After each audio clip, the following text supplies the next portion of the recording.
A lot of the time with first-time buyers, because they are risk-adverse people, because they've never done this before, it doesn't offer you any of the help or advice that actually I think anyone honestly needs, but especially a first-time buyer. Cheapest rate isn't always the cheapest product. I think the most important has to be, how long has this home been on the market? And that's the protection that having a fixed deal. That's another really important question as well. What's the seller's situation? And the other thing to kind of discuss as well, I suppose, is because a lot of the time as a broker, you'll ask the question of a buyer about what sort of rate do they want to go on. There's a lot of questions that they need to consider. And obviously a broker will explain it, but then kind of ask you to think about it. Mm-hmm. But actually from some really simple ones like fixed rate versus variable rate, like what's the difference? What should people be considering with that? Term, length, all that sort of thing. A lot of the time with first-time buyers, because they are risk-adverse people, because they've never done this before, having a fixed rate just means that your monthly payments for the period of time that you've fixed for will not change. So it means that you can budget every month to make sure that you can meet those payments. You're not going to get into any difficulty. Whereas if you went onto something like a standard variable rate or a tracker, those rates actually fluctuate. And that can become a problem, not initially, because it will be whatever it is when you do the application, but further down the line, if those rates change, those monthly payments will change along with them.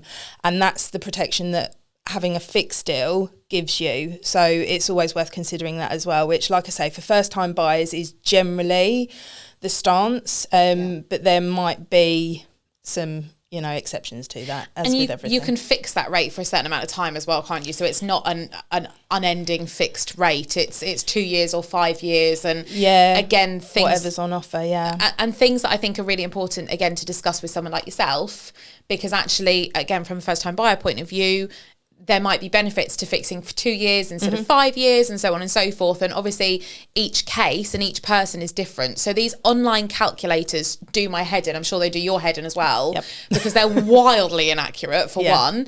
But also it doesn't offer you any of the help or advice that actually I think anyone honestly needs, but especially a first-time buyer. Especially with the decision between how long you fix in for is normally one that first-time buyers have to decide. Now, when first-time buyers do the online checks and calculators and things like that, because they're not getting the guidance or advice, they're just looking at whatever is the cheapest rate. Cheapest rate isn't always the cheapest product, and if the cheapest rate is on a 2-year fix, for example, but actually fixing for 2 years might not be the right advice for your situation. Like if you're buying a property that you plan on staying in a lot longer than 2 years, then actually the cost of remortgaging within that period of time has to be factored into the overall affordability, and actually can make the 2 year that looks cheaper on paper actually more expensive over time. So it's considering those things as well. Why you need to speak to a broker.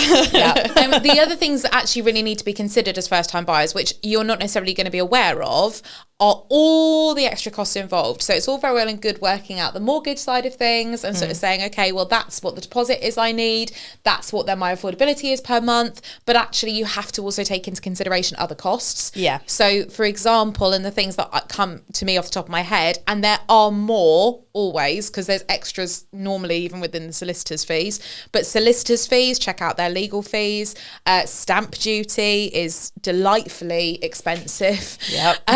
You've got moving costs, so for the actual day, if you want to get a removal, or if you need to hire a van, any of that sort of thing does need to be considered. So do have a little breakdown. Generally speaking, I think a broker will run through that sort of thing as well. Again, we do a full cost of moving based on, the further you get down the process, the more accurate that can become, because you would have had quotes at that point. But even just generally to begin with, we can sort of do a guesstimation of how much that will be to make sure that you set aside more than enough money to cover it, and you're not going to go down the road and then find yourself short to cover your costs, because that would be detrimental.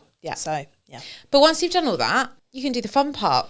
You can go and view houses. And so there's a few things that I would say is really important to note as a first-time buyer to bear in mind, and some things to ask the agent more than anyone. So when you do the viewings, and obviously we've both conducted viewings as well, we book them in all the time, we're always there to answer the questions, but I think there's some really key ones to ask and to make sure you're getting the information on. And the first one, and the most important in my opinion, Emma might have a different side of it, but I think the most important has to be, how long has this home been on the market? It gives you a real insight into negotiation power.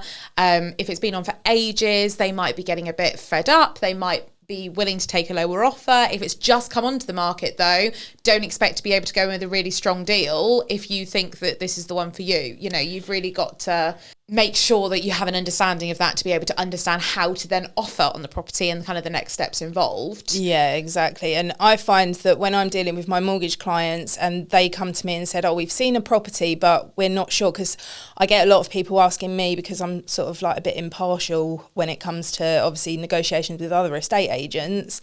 I can sort of guide people as to, you know, where you should start and the questions that you should be asking the agents and things like that. And the first thing that I ask those people is, have you checked how long it's been on the market for and the situation of the sellers? Because that will help me to help them to then put together an offer and get that submitted to the agent. So that's another really important question as well. What's the seller's situation? Yeah. You know, are they the motivation? Gonna be, yeah, exactly. Yeah. Are they motivated to sell? Are they just testing the waters and they just kind of want to see if they can sell, but they're not really that worried about it? Because that happens, believe it or not.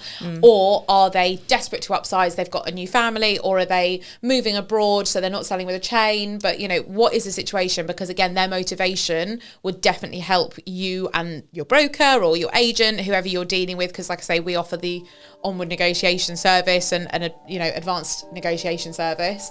Actually, we can help to advise on what to offer based on situation, time on market, all those sort of factors. And if there's anyone else interested, that's another really important question. Have they got any other offers on the property?